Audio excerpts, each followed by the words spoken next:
intrigante forma de confundir as pessoas foi quando Jesus começou a chamar os seus discípulos.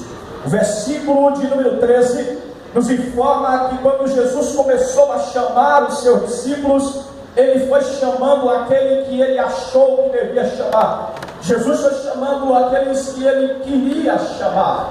Quando nós falamos acerca de chamado, nós começamos a discorrer a Bíblia e nós começamos a entender, ou tentar pelo menos entender a grandeza que há em Deus e os propósitos de Deus em chamar as pessoas. Desde os tempos remotos, o nosso Deus, ele chama de todas as raças, de todas as tribos e de todas as nações.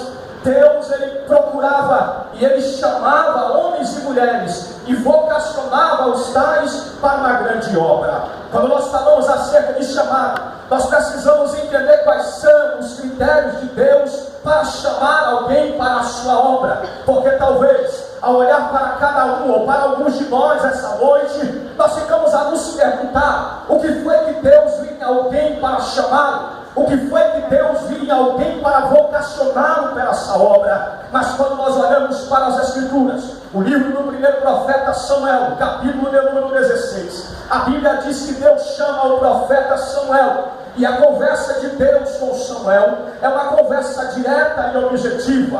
Já que Saul havia transgredido a lei de Deus e havia desobedecido os mandamentos do Senhor, Deus aparece para o profeta Samuel e disse: Samuel, até quando tu terás dó de Saul, tendo eu rejeitado o seu reinado? Pois agora pega o teu vaso de azeite e desce até a casa de Jessé, o belemita, e lá eu te farei saber os teus propósitos. O profeta Samuel obedece a voz de Deus e vai até a cidade de Belém.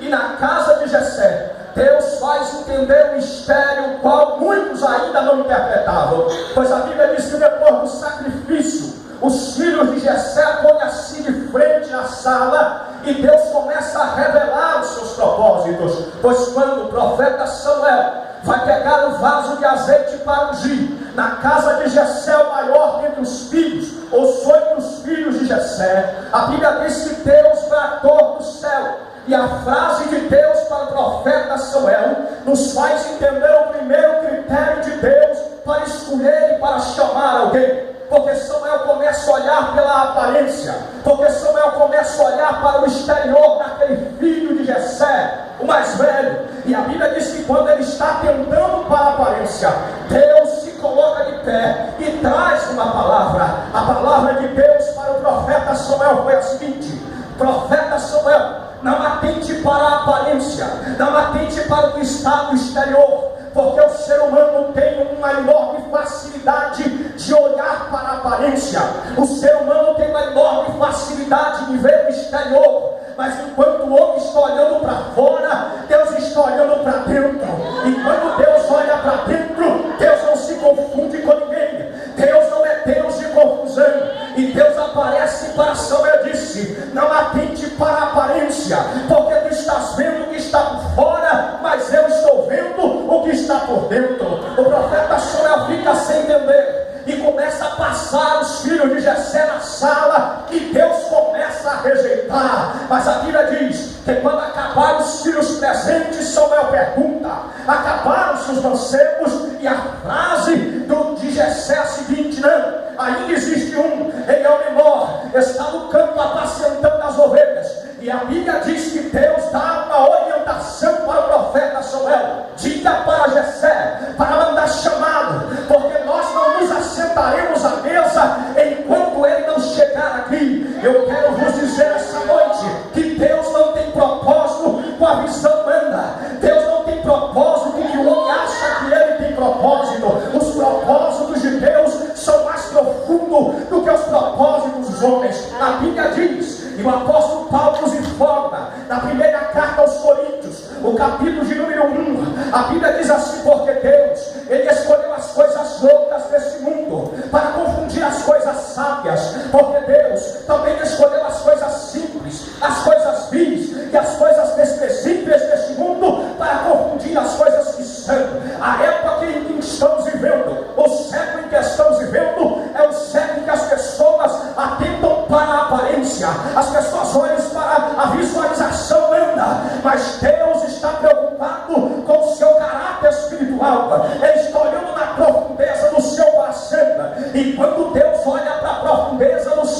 coração. Ele vai buscar aonde muitos não imaginam que ele vai buscar. Eu me lembro um dia da história, quando Deus ia levar o profeta Elias. Deus chamou o profeta para uma conversa e diz: vai por esse caminho, porque eu vou te anunciar o mistério. Eu vou levantar alguém para substituir o teu posto de profeta. O profeta Elias começa a caminhar, e lá na frente a Bíblia diz que já estava o homem. Ele estava com as juntas de boi, arando a terra. O que é que o homem arando na terra tinha de diferencial para Deus chamar? Mas Deus conhecia o coração de Eliseu, e Deus disse para Elias: vai por este caminho. E ao longe o profeta Elias alcança a voz de Eliseu arando a terra, e Deus disse: vai até ele, lança a tua capa e convida para que ele caminhe contigo, porque há um mistério para ser revelado através da vida deste homem. Eliseu observa o profeta Elias, e a Bíblia diz que o profeta disse para Eliseu: o que é que tu tens? Vem comigo agora. E Eliseu disse: peraí, eu vou ali resolver um assunto. A Bíblia diz que ele vai em casa, se despede da sua família, mata a junta de boi, diz: agora estou preparado para servir. Deus está preocupado em relacionar, em chamar pessoas que têm uma prontidão e não estejam preocupados com a circunstância dessa vida, mas estejam dispostos a ser um canal de Deus nesta geração. Uma geração corrompida, uma geração avessa, uma geração que está se preocupando com aparência e com visual, mas Deus está preocupado em levantar pessoas que queiram ter um compromisso certo, um compromisso arrebatado, um compromisso diferenciado com o Espírito Santo do Senhor. Quando eu falo de chamado, queridos amados irmãos, eu não posso me esquecer, porque o mais intrigante é tentar entender o que foi que Jesus viu na vida daqueles discípulos.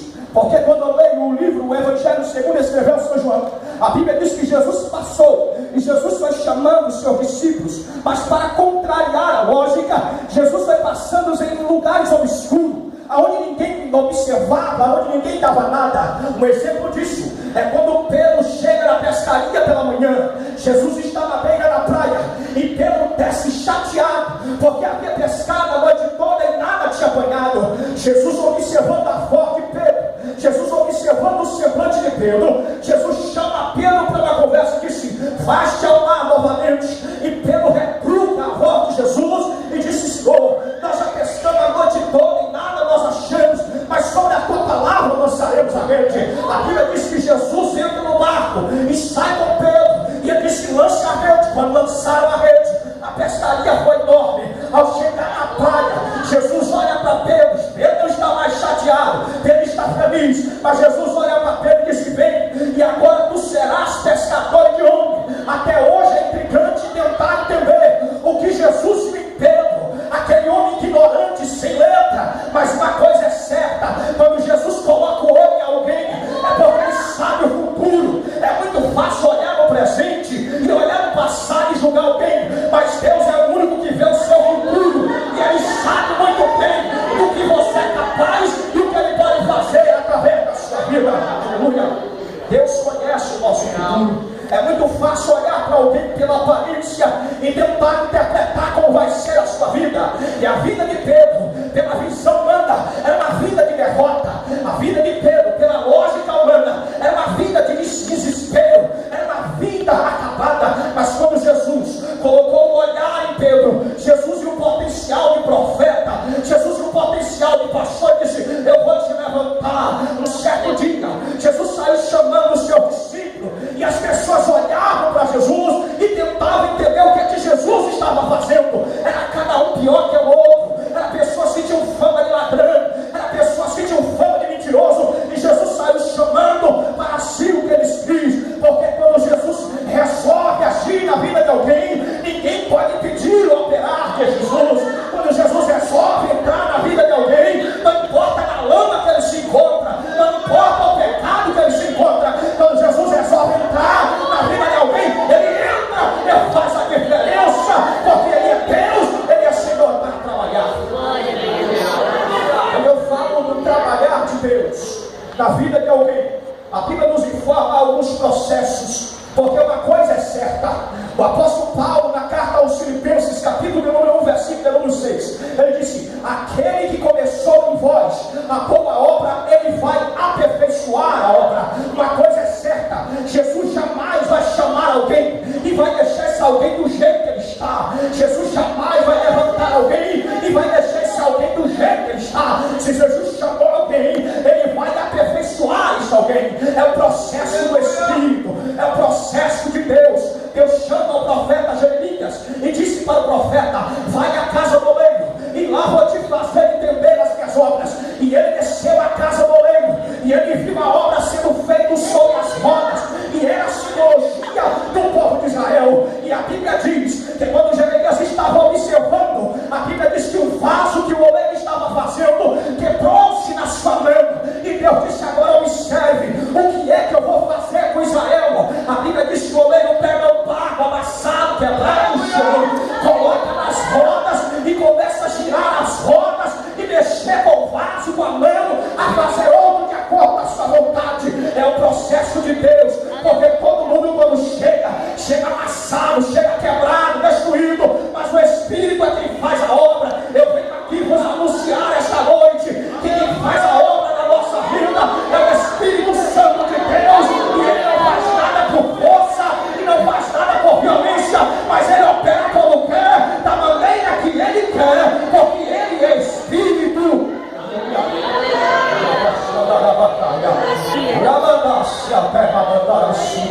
A Bíblia diz que o oleiro pega o barro, o vaso amassado, e ele começa a mexer. Isso é intrigante, porque quando Deus começa a mexer, dói. Algumas pessoas não conseguem aguentar, porque o trabalhar de Deus não é um trabalhar de brincadeira. Quando Deus começa a mexer, ele começa a arrancar os excessos, ele começa a tirar o que não presta, e isso dói. Eu venho vos anunciar nesta noite que a mão de Deus está sobre aqueles que ele chamou, e se ele chamou, ele vai trabalhar. Levante essa mão comigo, porque o trabalhar é de Deus, a obra é de Deus. Não desacame, não sou eu quem faço a obra, não sou eu que opero o milagre. Quem opera o milagre na vida do ser humano é o Espírito Santo de Deus.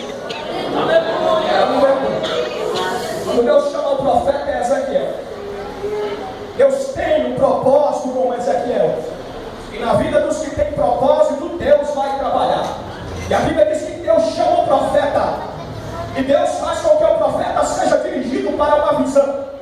E na visão que o profeta Ezequiel teve, ele via a semelhança da glória de Deus, mas a Bíblia diz também que ele via uma roda, e dentro da roda outras rodas, e a Bíblia diz que no meio das rodas saía um fogo, e no meio do fogo ele via muitos olhos. Era a semelhança da glória de Deus. É o profeta Ezequiel vendo aquela visão.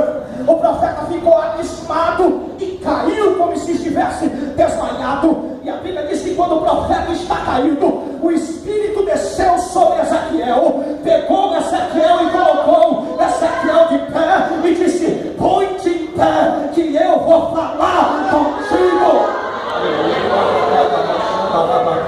É o processo de Deus. Eu me lembro ainda, quando Deus chama o profeta Isaías. Agora escute esse detalhe, capítulo número 6. O profeta conta, ele mesmo conta a experiência. E ele disse: no ano que morreu o rei Uzias, eu vi o Senhor assentado sobre um alto e sublime trono. E a Bíblia diz que quando o profeta Isaías viu aquela visão, ele ficou abismado e com vergonha, porque ele disse que ele habitava no meio de impuros lábios e no meio de pessoas que só contavam mentira.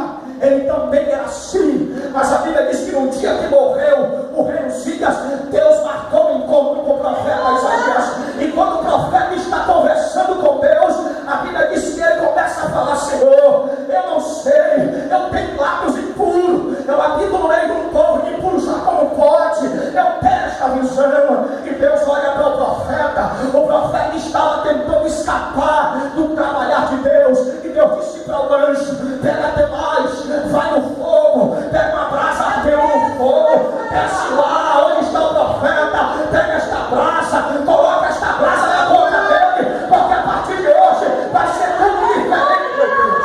Aleluia! Glória a Deus! A Bíblia diz que o anjo desce, e quando o anjo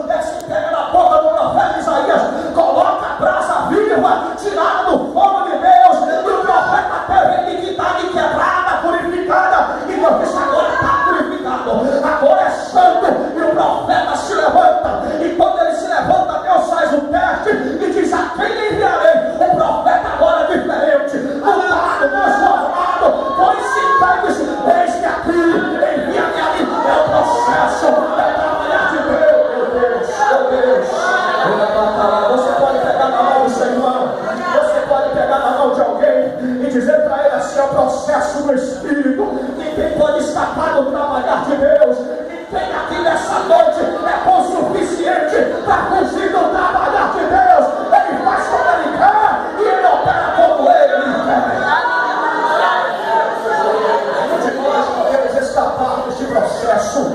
É o processo necessário. Quando Jesus chama os seus discípulos, a Bíblia diz que ele começa a caminhar, e aonde Jesus caminha com os seus discípulos, ele vai ensinando. Mas no capítulo de número 10 do Evangelho segundo escreveu São Mateus, a Bíblia diz que Jesus reúne os seus discípulos, e quando Jesus está reunido com os seus discípulos, a conversa é sincera e objetiva, porque Jesus sabia que os seus discípulos não iam subsistir diante da dificuldade do jeito que eles estavam. Precisavam de trabalhar, precisavam ser modelados pelo Espírito. Jesus reúne os seus discípulos e ele começa a nomear os seus discípulos. Depois de nomear os seus discípulos, a Bíblia diz que Jesus aponta para eles e diz assim: este vos dou poder e autoridade para pisar nos espíritos demoníacos e para expelir enfermidades e para pisar em serpentes e escorpiões. Deus sabe no que nós precisamos. Deus sabe qual é a nossa carência e qual é a nossa necessidade. Você pode não ter uma aparência, você pode não ter uma voz, você pode não ter nome, mas uma coisa é certa: quem tem o Espírito e quem está debaixo do trabalhar de Deus, esse não teme, esse não amedronta, porque Deus cela pela sua palavra. Trabalhar de Deus é profundo, o mistério de Deus é perfeito. Eu disse para vós outros que o apóstolo Paulo disse: aquele que começou em vós a boa obra vai aperfeiçoar. Eu estava aqui nesta noite assentado e o Espírito me fazia ver que algumas pessoas, quem sabe, pela lógica humana, alguém se pergunta: por que Deus deu a ele e não deu a mim? Por que Deus deu a ela e não deu a mim? Mas uma coisa nós precisamos entender: Deus conhece o nosso coração e Deus sabe da nossa necessidade. Deus não dá nada a ninguém que não precise. Se você não precisa, Deus não vai dar. Mas se você precisa, você não será um profeta pela metade. Deus irá fazer uma grande obra em sua vida. É o trabalhar de Deus, é o processo, é a roda do Espírito que está girando. Quem saiba, você está a se perguntar: Senhor, por que está acontecendo assim na minha vida? Porque esse processo, será que eu preciso? Mas é a roda do Espírito que está mexendo com você, é os excessos que está sendo tirado e Deus que está fazendo a obra em nossa vida. Precisamos entender: quem manda na vida dos escolhidos é o Espírito Santo. Quem manda na vida do pastor, quem manda na vida do pregador, quem manda na vida do cantor, quem manda na vida do regente, quem manda na vida do integrante da igreja é o Espírito Santo de Deus. Ele faz do jeito que ele quer. Aleluia. Não adianta questionar. Não adianta questionar o processo. Não adianta questionar a forma do Espírito trabalhar em nossa vida. Quando Deus chama o profeta Jeremias, capítulo 1, Deus disse para o profeta: eu te chamei do ventre, eu te santifiquei na madre e na tua mãe.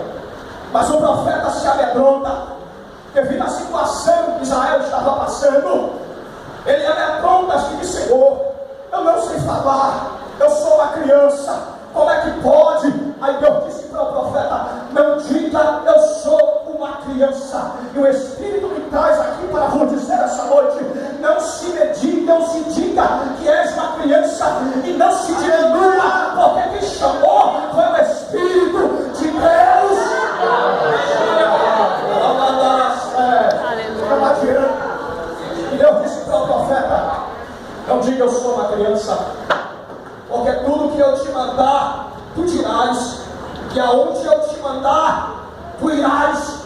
E o profeta continua meio confuso, e Deus disse para o profeta: olha, uma coisa é certa, as palavras que serão ministradas da tua boca não serão suas palavras, mas eu, o Senhor, colocarei as minhas palavras na tua boca e tu falarás a esta nação. Sabe o que é isso? É o projeto de Deus, é o mistério de Deus sendo desvendado em cada vida. Eu me lembro ainda, quando Deus pega Moisés, Deus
que tu haverás de dizer? Quem saiba, você se sente capaz, você não acha que é possível, quem saiba você se acha insuficiente, mas uma coisa é certa, você pode até não ser suficiente, mas o Deus que está em nossa vida, Ele é suficientemente grande para derramar o poder e a autoridade sobre nós.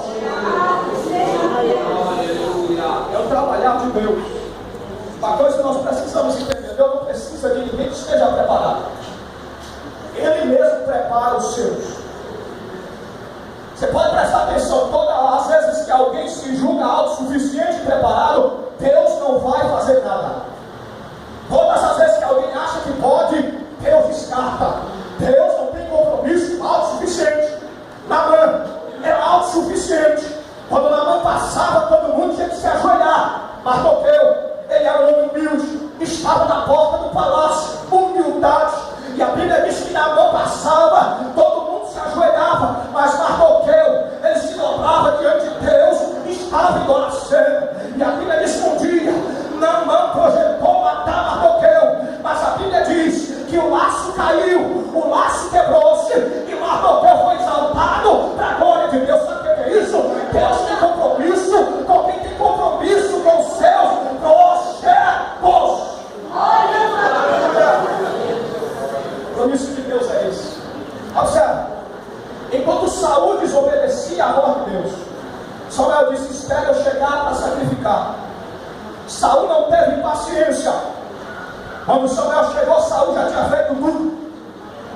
E quando Saul era autossuficiente e achava que só ele podia, Davi estava no canto, escondidinho, tocando a harpa. Olha para cá, tocando a harpa, cantando, salmodiando. A Bíblia diz que depois o profeta Samuel ungiu Davi como rei, ele ia e ele voltava. Davi era humilde, ele entrava e ele saía, mas mantinha a sua humildade. Que a Bíblia diz que Deus estava observando aquilo, Deus estava vendo Davi, porque Davi estava separando-se na humildade.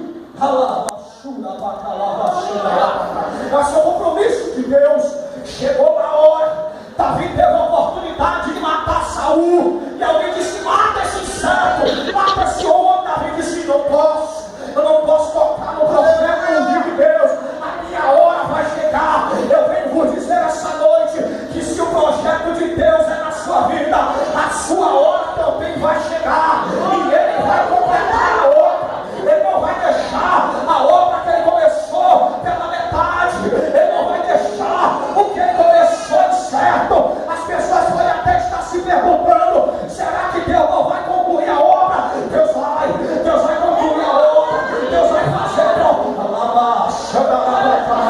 Deus vai fazer o projeto completo, Deus não vai deixar nada nisso. Alguém está se perguntando: eu não estou entendendo. Alguém está dizendo: não sei porquê, mas Deus está dizendo: eu sei, eu sou o Senhor, eu faço como eu quero, eu chamo quem eu quero, e eu quero quem eu quero. Glória a Deus.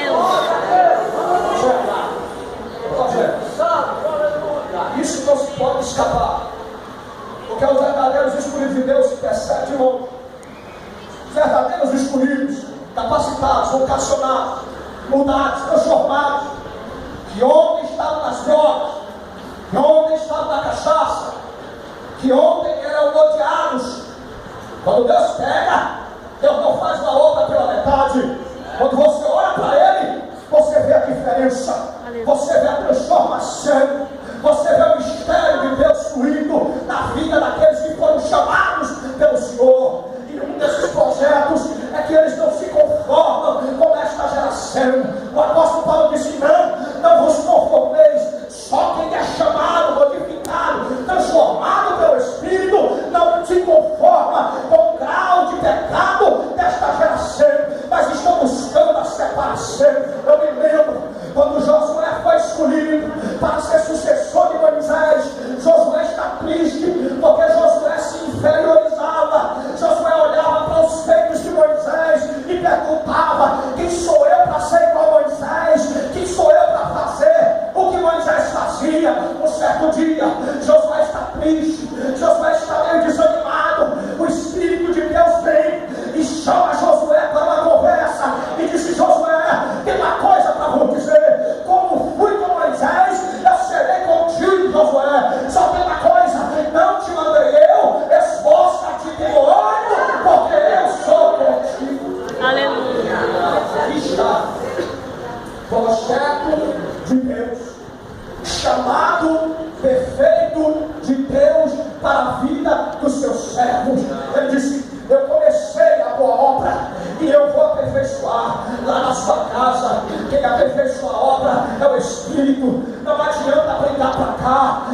O Espírito do Senhor, pela sua palavra, nos diz essa noite: o processo é meu, o processo é meu, o processo não é seu.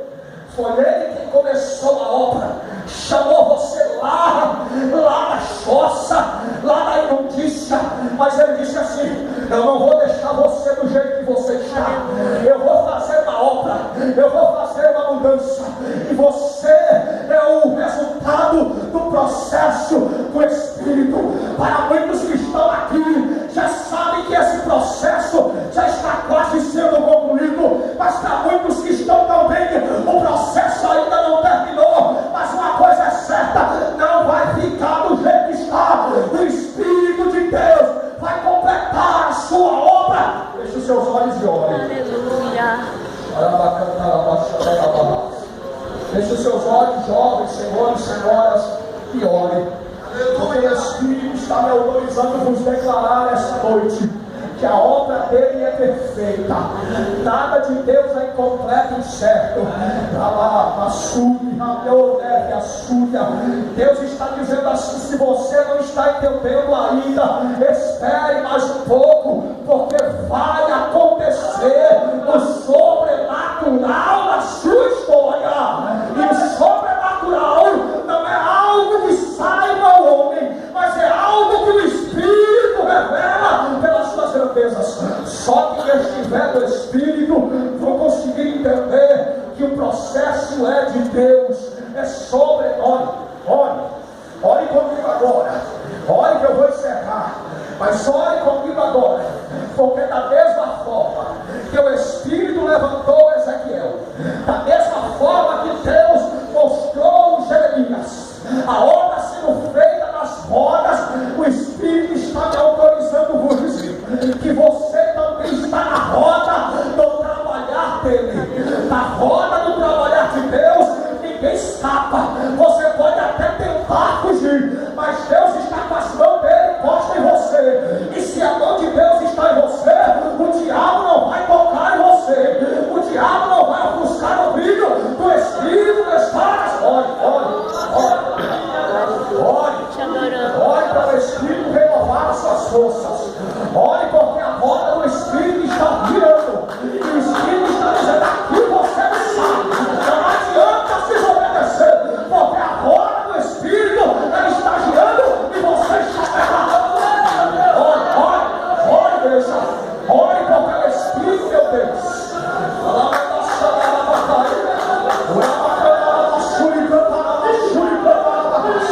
sabe o que o Espírito está dizendo? Não se preocupa não, porque eu vou pegar aquele que está desobediente, eu vou pegar aquele que está fugindo, eu vou colocar na roda, e quando ele entrar na roda, quero ver quem é que vai tirar. Não vai tirar, porque a obra de Deus, o mistério de Deus, Deus te deu. Aleluia.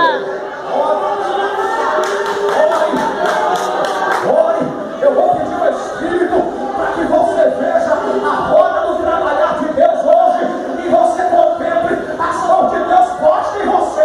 Você pode até não ser como os outros querem que você seja, você pode até não agradar as pessoas que te olham, mas uma coisa é certa: quando Deus faz perfeito, Ele faz do jeito que Ele quer, e ninguém tem nada a ver com o trabalhar de Deus. Ore, porque você está na roda do trabalhar do Espírito. Ore, porque Deus está dizendo: eu vou aperfeiçoando, até ser dia perfeito. Eu vou ser até ser dia perfeito. Eu vou aperfeiçoando os que eu chamei, eu vou aperfeiçoando os que eu levantei, eu vou ensinando, eu vou capacitando, e vai ser amado. Ore que eu vou encerrar. Vai orando no seu coração e vai dizendo: Jesus me aperfeiçoa. Vai orando e vai dizendo assim: Jesus me aperfeiçoa. Jesus é pelo teu Espírito. Vai dizendo assim: Jesus, o meu pai já tentou me aperfeiçoar, não conseguiu. Jesus, minha esposa tentou, não conseguiu. Jesus, meu namorado também conseguiu. Jesus, mas tu pode me aperfeiçoar. Jesus, tu sabe como é que eu sou. Às vezes até quero, mas não consigo. Às vezes até tento, mas não consigo. Mas o teu Espírito pode, o teu Espírito consegue. Então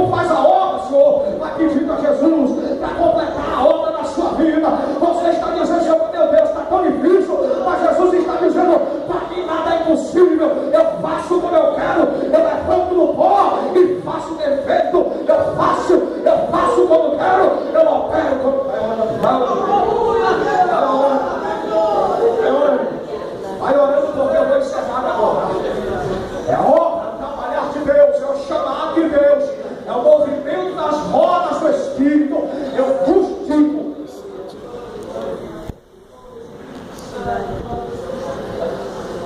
Quem levanta o homem do pó, quem levanta o homem da choça, quem levanta o homem da roda, quem levanta o homem, a lamachúria, quem levanta o homem do inferno que ele vive, é só o Espírito.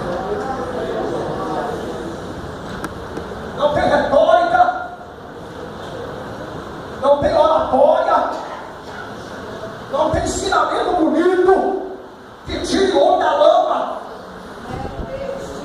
Mas quando o Espírito resolve pegar o homem, pode ter uma legião nas costas dele, mas quando o Espírito resolve pegar, a legião tem que sair, se for os porcos, porque Deus faz a obra e Ele completa a obra, em nome de Jesus.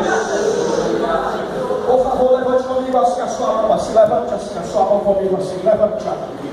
Eu profetizo no nome de Jesus Cristo, que aquilo que para você parece impossível, o Espírito toma posse, para que você seja aperfeiçoado. Aquilo que para você é impossível, e você diz, eu não consigo, eu profetizo que o Espírito se apodera e faz o que você não pode fazer esta noite. Tome posse, tome posse, tome posse. Tome posse, porque a obra é do Espírito em nossas vidas. Aleluia. Amém. Glória ao nome de Jesus. Diga glória a Deus. Aleluia. Deus em Cristo nos abençoe. Aleluia. Que Ele complete a sua obra em nós, para a sua glória. Porque Ele, por Ele, para Ele são todas as coisas. Pastor, Deus abençoe. Muito obrigado. Obrigado do Senhor, muito obrigado. Deus abençoe, olhe por nós, em nome de Jesus, para que Jesus também faça essa obra em nossa vida. Amém. Amém. Glória a Deus. Aleluia.